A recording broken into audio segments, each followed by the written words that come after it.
오늘은 믿음은 어떤 두려움도 기대함으로 바꿉니다라는 제목을 가지고 함께 은혜를 나누고자 합니다. 여러분, 브랜드 가치라는 말을 들어보셨을 것입니다. 특별히 기업은 브랜드가 굉장히 중요합니다.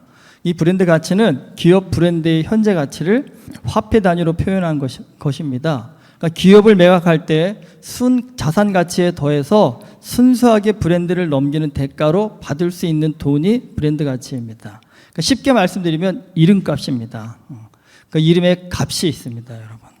근데 우리 기업만 브랜드 가치가 있는 것이 아니라 우리 개인도 브랜드 가치가 있습니다. 그럼 여러분, 나 자신의 브랜드 가치는 어떻게 알 수 있을까요? 정확한 건 아니지만 한번 참고할 수 있는 기준은 있습니다. 여러분, 내가 믿을 만한 친한 사람한테 가서 내 이름 걸고 돈 좀 빌려달라고 해보십시오. 얼마를 빌려줄 수 있는지. 여러분, 그 금액 자체가요, 어쩌면 내 이름의 브랜드 가치입니다. 얼마 정도 될 것 같으세요, 여러분? 저도 어제 한번 가만히 생각해 봤거든요. 한규이란 이름 걸고 좀 돈 좀 빌려줘 했을 때 얼마나 빌려주실까? 썩 높지는 않을 것 같지만 그래도 우리 각자의 나름의 브랜드 가치가 있을 겁니다. 근데 여러분, 행복한 인생을 위해서는 돈주의 필요 없습니다, 이렇게 말하고 싶지는 않습니다. 사실 돈주의도 행복한 인생을 위해서는 필요합니다. 근데 여러분, 그보다 더 중요한 것이 있습니다.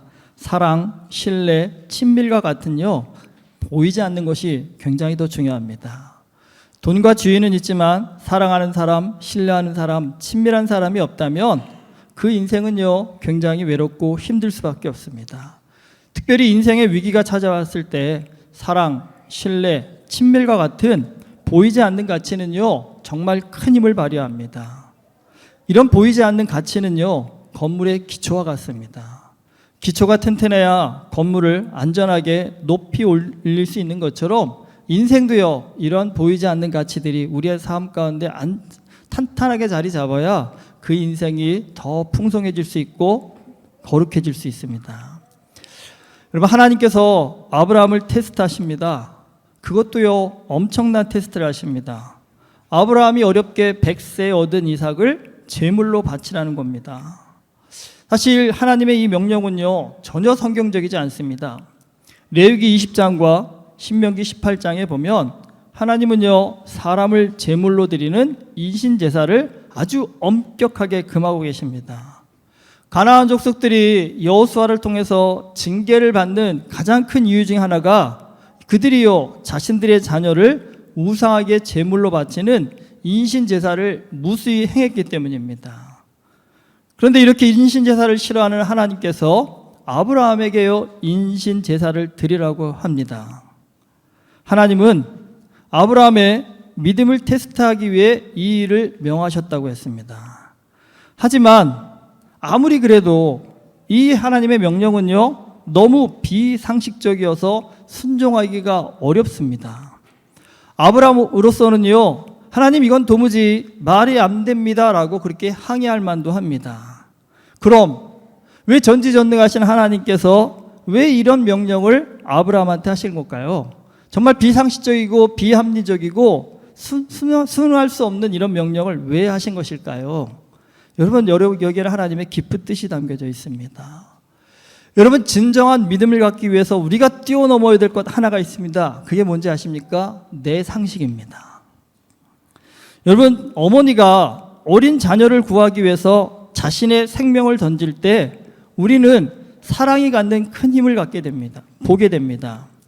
근데 여러분, 상식적으로 생각하면 사람은요, 위기 앞에서는 누구나 다 누구를 먼저요? 자신을 먼저 챙기는 것이 상식입니다. 나 살고 다른 사람 사는 것이 일반적인 상식이지, 내가 죽어 다른 사람을 살린다? 이건 상식적이지 않습니다. 하지만 여러분, 세상을 한번 좀 더 깊이 바라보십시오. 우리가 상식으로만 산다고 한다면 정말 상식적으로 살 수 있을까요? 여러분, 상식으로만 살게 되면 그 사람은요, 인생을 정말 행복하고 힘있게 만드는 이 사랑의 능력과 같은 그런 경험을 할 수 없습니다. 근데 믿음도 마찬가지입니다. 신앙생활하면서 우리가 부딪히는 것 중에 하나가 상식적으로 이해되지 않는 것을 믿을 수 없다라는 것입니다. 근데 여러분, 신앙생활하면서 내가 상식적으로 이해되는 것만 믿겠다고 한다면 그 사람은 결코 믿음을 가질 수 없습니다. 기독교 신앙을 갖기 위해서 뛰어넘어야 될 아주 힘든 것 중에 하나가 부활을 믿어야 된다는 겁니다. 부활을 믿을 수 없다면 기독교인이 될 수 없습니다. 그런데 여러분, 이게 상식적으로 말이 됩니까? 죽은 사람이 다시 살아난다? 이게 어떻게 가능할까요? 내 상식을 고집하는 사람은요, 결코 이 부활의 신앙을 가질 수 없습니다. 그런데 여러분, 생각보다 내 상식이 세상의 모든 이치를 다 설명하는 것은 아니라는 겁니다. 저도 목회자가 되기 전까지는 이 부활이 그냥 소설 같은 얘기로만 들려져 왔습니다. 사람이 죽었다 어떻게 살아나? 사실 이것이 제 마음 가운데 큰 의문이었습니다. 그런데 여러분, 저 전도사 하다가요, 정말 죽었다 살아나신 분 2분 봤습니다. 병원에서 사망하셨습니다. 그래서 가족들 다 모아놓고 장례 치르러 오려고 하는데 저도 깜짝 놀랐습니다. 눈 번쩍 뜨고 일어나시더라고요. 이거 어떻게 된 거야? 어떻게 된 거야? 난리가 났었습니다. 그때 30대 중반이었으니까 저도 충격을 먹었습니다. 의사가 죽었다고 하면 죽은 걸로 끝난 줄 알았는데 의사가 죽었다고 했는데도 사람이 다시 살아나네. 여러분, 이때 저 안에도 제 가치관에 굉장히 큰 충격이고 혼란이 왔습니다. 내가 아는 것, 내가 믿는 것이 전부가 아니라는 것을 알게 되었습니다. 근데 여러분, 그 충격을 가지고 세상을 바라보니까 이 세상에는 생각보다요, 내 상식을 뛰어넘는 일들이요, 굉장히 많더라고요. 내가 상상할 수 없는 일들이 굉장히 많더라고요. 그때 깨달았습니다. 내가 내 상식만을 고집하며 산다라는 것, 이거 참 어리석은 일이구나. 여러분, 믿음은 내 상식으로는 이해가 안 되지만 하나님은 하실 수 있다고 믿는 것, 그게 믿음입니다. 그런데 그런 믿음을 갖게 되면 여러분, 그 사람은요, 정말 큰 능력을 발휘하게 됩니다. 하나님께서 아브라함에게 왜 엄청난 이 테스트를 하셨냐면요, 아브라함에게 나는 안 되지만 하나님은 하실 수 있습니다라는 이런 믿음이 있는지를 보시기 위해서 지금 이런 테스트를 명하신 것입니다. 하지만 아무리 그래도요, 이 테스트는 정말 감당하기가 너무 버겁습니다. 그래서 저도 그랬지만 많은 분들이 이 말씀을 보면 사실 걱정이 앞섭니다. 무슨 걱정일까요? 하나님이 나한테도 이런 명령을 하시면 어떡하지? 내한테 내 아들, 내 딸 바치라고는 안 하시겠지만 나한테 가장 소중한 것을 하나님이 내놓으라고 하면 어떡하지? 이런 걱정들을 의외로 많이 하시더라고요. 근데 저도 했었습니다. 그런데 여러분, 제가 신앙생활 50년이 넘었는데 그 신앙생활의 경험과 체험을 가지고 분명히 말씀드립니다. 그런 걱정 안 하셔도 됩니다. 하나님이 아무한테나 그런 얘기 안 하십니다. 여러분, 성경에서 하나님이 아들 내놓으라고, 네 아들 제물로 바치려라고 한 것 딱 한 번입니다. 아브라함 요거 한 번입니다. 이 외에 어디에도요 그러고 하라고 말씀하지 않으십니다. 여러분, 확률적으로 생각해 보세요. 그러면 아담과 하와 이후로 이 땅에 얼마나 많은 사람이 존재했습니까? 그 많은 사람 중에 딱 한 사람이 걸렸는데 그 한 사람 걸린 거 보고 나도 걸리면 어떡하지? 이렇게 걱정한다라는 얘기는요, 길 가다가 나 번개 맞아 죽으면 어떡하지? 이 걱정하는 확률보다도 훨씬 낫습니다. 걱정 안 하셔도 됩니다. 그리고 성경이 이렇게 우리에게 약속하십니다. 고린도전서 10장 13절에 보면 하나님은요, 우리에게 감당할 만한 시험만 주신다라고 그렇게 말씀합니다. 그러니까 여러분, 이제부터 그 걱정하지 마시고요, 왜 이런 일을 하나님이 명하셨는지에 대한 그 뜻을 한번 살피는데 좀 깊이 좀 묵상해 보십시오. 근데 아무리 그래도 시험은 크든 작든 언제나 누구에게나 버거운 것입니다. 하지만 성경은 분명하게 약속하셨습니다. 하나님은 우리가 감당할 수 있기에 이 시험을 주신다라는 겁니다. 그러니까 여러분, 시험을 당할 때 우리 흔히 그냥 본능적으로 나오죠. 못해요, 안 돼요. 이게 지레 겁먹는데 여러분 그렇게 지레 겁먹지 마시고요. 어떤 시험을 당하시든지 이젠 이렇게 한번 생각해 보십시오. 하나님이 함께 하시면 감당할 수 있습니다. 그렇게 믿음으로 한번 고백해 보십시오. 여러분 놀라운 건요. 그러면요. 못할 것 같은 시험도요. 능히 우리는 감당할 수 있는 능력이 있고 실력이 있습니다. 이삭을 바치라는 하나님의 명령은 오늘 너희 누구나 다 이런 엄청난 헌신을 해야 돼라고 겁주기 위해서 하나님께서 하신 명령이 아닙니다. 오히려 뭘 알려주시기 위함이냐면요. 하나님을 향해서 이 정도로 헌신할 수 있는 믿음을 가질 때 그 믿음의 능력이 그 사람의 삶을 어떻게 변화시키는지를 좀 보여주시기 위함이라는 겁니다. 믿음이 얼마나 놀라운 힘이 있는지를 알려주시기 위함이라는 겁니다. 그런데 아무한테나 이거 시켰다가는 감당할 수 없기 때문에 누구요? 믿음의 조상인 아브라함을 집어서 특별히 그에게 이러한 시험을 주신 겁니다. 아브라함이 그런 믿음을 가졌기 때문입니다. 그 믿음을 한번 아브라함이 보여주면 후세에 오는 사람들은요, 그 믿음의 능력을 보고 한 번쯤은요, 한번 저런 믿음을 한번 도전해 봐야겠다라는 그 마음을 주시기 위함입니다. 그러면 여러분, 아브라함은 어떤 사람이었길래 그런 믿음을 가질 수 있었을까요? 오늘 말씀을요, 아브라함의 감정이라는 것에 초점을 맞춰서 한번 찬찬히 읽어보시면 좀 굉장히 놀라운 것을 발견하게 됩니다. 여러분, 아들을 제물로 바쳐야 합니다. 내가 아브라함이었다면 그 심정이 어땠을까요? 사실 일반적으로 보면 이런 상황이 발생하면 그 아버지 된 아브라함의 감정에 대한 묘사가 굉장히 많이 나와야 그게 정상입니다. 이런 표현들이 좀 나오지 않을까 싶어요. 아브라함이 하나님의 말씀을 듣고 충격을 먹고 쓰러졌다. 그럴 수 있죠, 여러분. 우리라도 그런 말 듣고 나면 정신 멀쩡하게 거기 서 있기 쉽지 않을 거요. 그리고 아브라함이요, 이 말씀을 듣고 나서 큰 고민에 빠져갖고 며칠 동안 식음을 전폐했다. 또 아브라함이 아들 이삭을 보고 눈물이 멈추질 않았다. 사실 이런 식의 표현이 줄줄이 나오는 게 어떻게 보면 더 정상입니다. 사실 근데 오늘 말씀에 보면요, 어디에도 아브라함의 감정에 대한 표현을 단 한 줄도 단 한 단어도 찾아볼 수가 없습니다. 오히려요, 잔인할 정도로 아브라함은 차분하고 냉정합니다. 어디에서도 아브라함의 감정이 흔들리는 모습을 찾아볼 수가 없습니다.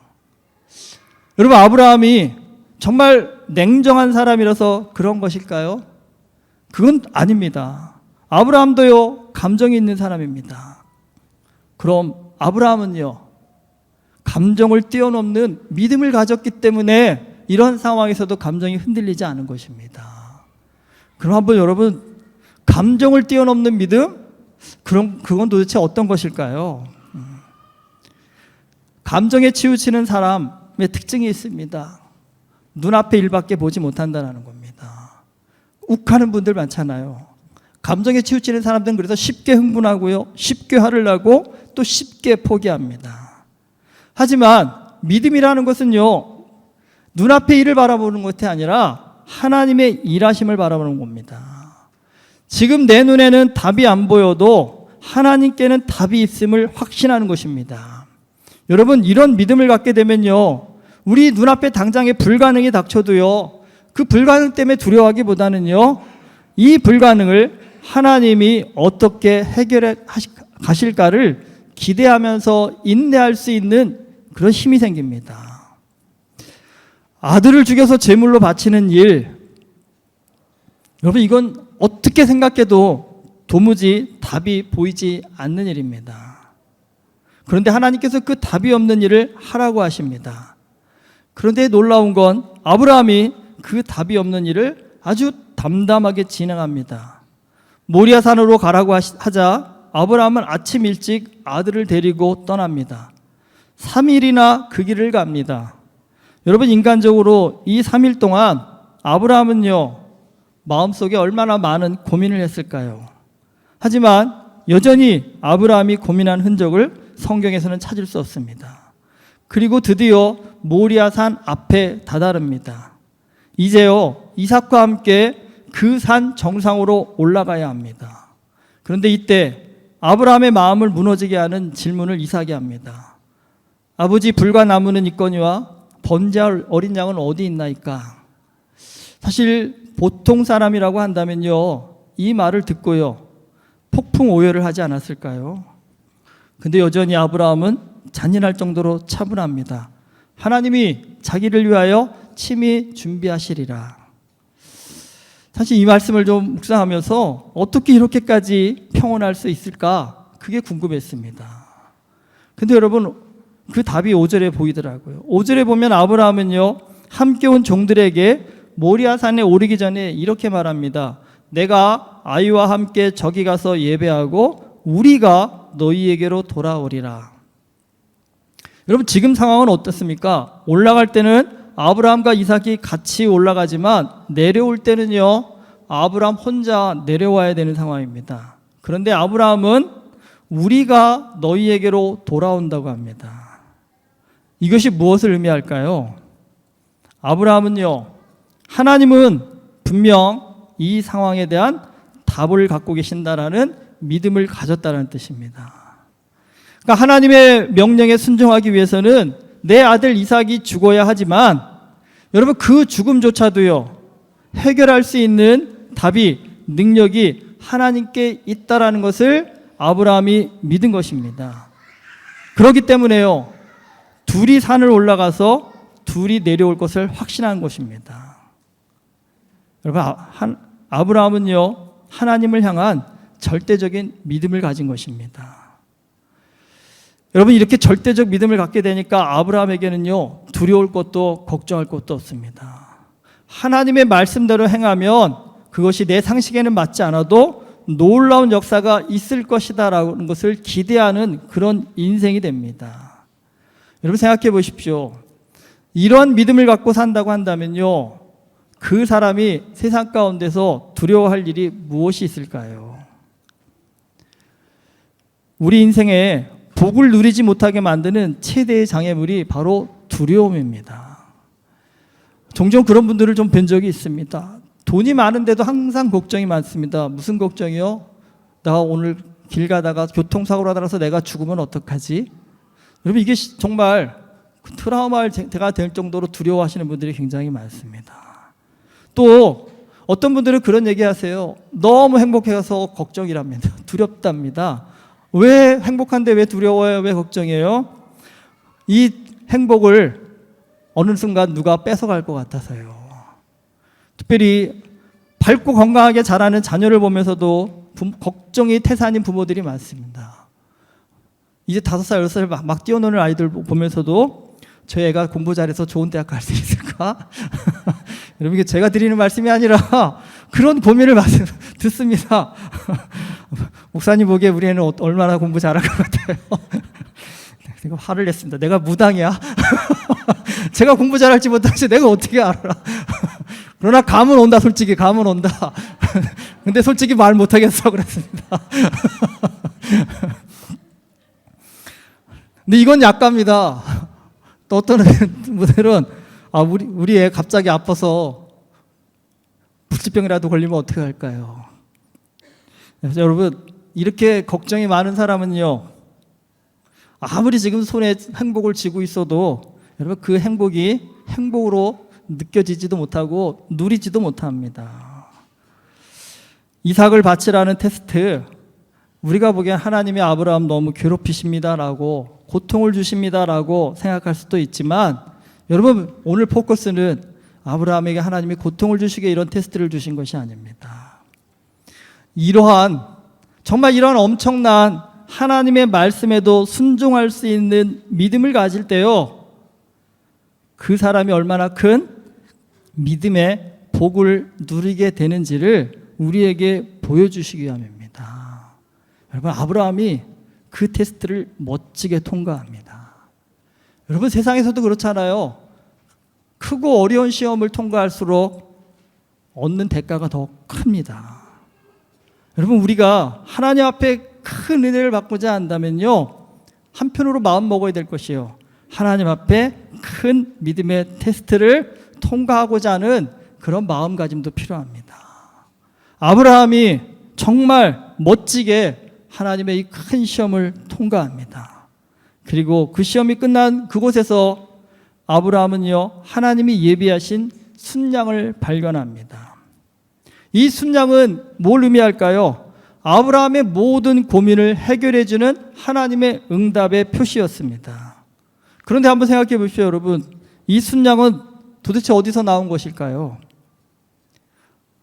하늘에서 떨어졌을까요? 아닙니다. 이 순양은요, 아브라함과 이삭이요, 모리아산의 정상을 향해 힘들게 올라갈 때 모리아산의 다른 쪽에서 이 순양도요, 정상을 향해 같이 올라간 것입니다.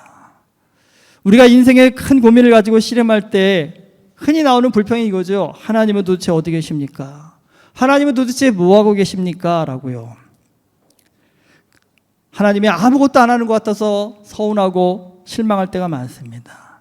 근데 여러분, 하나님은 우리가 고민할 때 아무것도 안 하시는 것이 아니라요, 우리의 고민을 해결하기 위해서 순양을 예비하고 계십니다. 그런데 중요한 점이 있습니다. 이 순양은요, 어디 가야만? 모리아산의 정상에 올라가야만 만날 수 있는 겁니다. 우리도 똑같이 하나님을 믿는데 왜 내 인생에는 이렇게 극적인 하나님의 응답, 역사, 해결함을 받아보지 못했을까요? 이유는 간단합니다, 여러분. 모리아산의 정상까지 올라가야만 하나님의 답을 찾을 수 있는데 우리는 신앙생활을 하면서 단 한 번도 그 정상까지 올라가지 못하고요, 중도에서 포기했기 때문입니다. 그리고는요, 하나님은 나를 위해서 아무것도 안 해주신다라고 그렇게 푸념합니다. 하나님이 나를 위해 예비하신 순양을 볼 때까지요, 포기하지 말고 기도와 말씀 가운데 인내해야 합니다. 여러분, 두 번도 필요 없고 세 번도 필요 없습니다. 딱 한 번이면 됩니다. 딱 한 번이라도 그 순양을 만나기 위해서 끝까지 버티고 견디고 인내할 수 있는 여러분, 그 믿음을 가지신다 한다면요, 여러분, 그 단 한 번의 체험만 있어도, 그 단 한 번의 믿음의 경험만 있어도 우리는 인생의 고민과 고난을 두려움이 아니라요, 하나님의 역사하심을 기대하며 바라볼 수 있는 믿음의 능력을 갖게 되고 믿음의 실력을 갖게 됩니다. 마태복음 24장 10절에서 예수님은 말세에 누가 구원받습니까? 라니까 이렇게 말씀하십니다. 그때 많은 사람이 실족하게 되어 서로 잡아주고 서로 미워하겠으며 거짓 선지자가 많이 일어나 많은 사람을 미혹하겠으며 불법이 성함으로 많은 사람의 사랑이 식어지리라. 그러나 끝까지 견디는 자는 구원을 얻으리라. 믿음으로 기대하며 순종하는 사람에게 하나님은요, 세상이 줄 수 없는 축복을 주십니다. 아브라함이 그 복을 받았습니다. 여러분, 인생은 고난의 산을 올라가는 거나 마찬가지입니다. 나는 모리아산에 어느 정도까지 올라가고 있는 것 같으십니까? 네, 여러분, 견뎌 보십시오. 인내해 보십시오. 등산하다 보면 힘들지 않습니까? 대부분 정상까지 밟아본 사람 많지 않습니다. 근데 여러분, 정상을 밟아본 사람만이 느끼는 기쁨이 있고 환희가 있습니다. 그러니까 산주하는 사람들이요, 왜 산에 가요? 산이 거기에 있으니까요. 거기에 있는 그 산의 정상에 힘들게 올라가서 느껴지는 그 보람이 있고 기쁨이 있고 감격이 있기 때문에 그들은 그 산을 또 올라갈 수 있는 겁니다. 여러분, 신앙생활도 마찬가지입니다. 신앙생활이 힘들고 어렵고 괴로운 건 분명히 맞습니다. 그런데 여러분, 그것만 있다 한다면 누가 하나님 믿겠습니까? 누가 신앙생활 하겠습니까? 그런데 놀라운 건요, 그 괴롭고 어렵고 힘든 그 신앙생활 가운데서도 버티고 견디고 인내하여서요, 단 한 번이라도 모리아산 정상에서 하나님께서 나를 예비하신 순양을 만나본 사람은요, 경험해본 사람은요, 신앙생활이 더 이상 괴롭지 않습니다. 힘들지 않습니다. 어렵지 않습니다. 왜요? 어떤 어려움이 다가와도, 고난이 다가와도 이제는 기대함이 생기기 때문입니다. 하나님이 이번에는요, 나에게 어떠한 순양을 예비하셔서 이 고난을 이겨나가게 하실까? 이 고난을 통해서 어떠한 은혜와 복을 허락하여 주실까라는 여러분 기대함을 갖게 하시기 때문입니다. 성공하는 사람과 실패하는 사람은 고난 앞에 시각이 다릅니다. 실패하는 사람은 고난의 크기를 바라보고 허걱하며 포기하지만 성공하는 사람은요, 이 고난을 통해서 한 뼘 더 자라는 나를 기대하고요, 또 그 한 뼘 더 자란 내가 가질 수 있는 그 복이 무엇일지를 바라볼 수 있는 기대함이 있다는 겁니다. 여러분, 그 기대함을 줄 수 있는 힘이 믿음입니다. 그냥 대충 하나님 믿어서 얻는 그러한 실력이 아니라요, 아브라함처럼요, 도무지 이해되지 않고 도무지 순종할 수 없고 도무지 감당할 수 없는 일이지만 그럼에도 불구하고 하나님께는 답이 있다라는 이 믿음을 가지고 여러분 이 불가능을 실천할 때요, 여러분 그 사람에게 주시는 하나님의 놀라운 축복이 있습니다. 놀라운 은혜가 있습니다. 놀라운 역사가 있습니다. 여러분, 이제 아브라함은요, 살면서 어떠한 문제를 만나고 어떠한 고난을 만나도 두려워하는 것이 아니라 뭘 할까요? 이번에는 하나님께서 어떠한 일을 행하실까라는 기대함을 갖는 사람이 될 것입니다. 우리도 그러한 믿음의 복 받을 수 있기를 주님의 이름으로 축복합니다. 우리의 삶에 다가오는 어려운 문제 앞에 하나님이 나에게 어떠한 복을 허락하여 주실까를 기대할 수 있는 그런 믿음의 능력자가 될 수 있기를 주님의 이름으로 축원합니다. 기도하시겠습니다. 참 좋으신 아버지 하나님, 하나님을 믿고 산다라는 것 세상 그 무엇과도 바꿀 수 없는 것입니다. 정말 하나님을 믿으면 우리는 세상 어떤 문제를 만나도, 어떤 고난을 만나도, 어떤 어려움을 만나도 눈물 흘리며 괴로워하는 것이 아니라 이 고난을 통해서 주실 하나님을 은혜를 바라보며 기대할 수 있는 믿음의 능력자가 되는 줄 믿습니다. 하나님 아버지, 오늘 아브라함이 그 믿음의 능력을 순종함을 통해서 받았습니다. 은혜교회 모든 성도가 하나님 이러한 믿음의 능력 받을 수 있기를 소망합니다. 그래서 우리는 인생 살면서 괴롭고 힘든 일을 만날 때 눈물로 주저앉는 것이 아니라 그 괴롭고 힘든 일을 통해 역사하실 하나님을 기대할 수 있는 하나님 그러한 믿음의 권세자, 믿음의 능력자가 되어줄 수 있도록 하나님께서 우리의 마음과 생각과 뜻을 주장하여 주시옵소서. 예수 그리스도의 이름으로 기도드립니다. 아멘.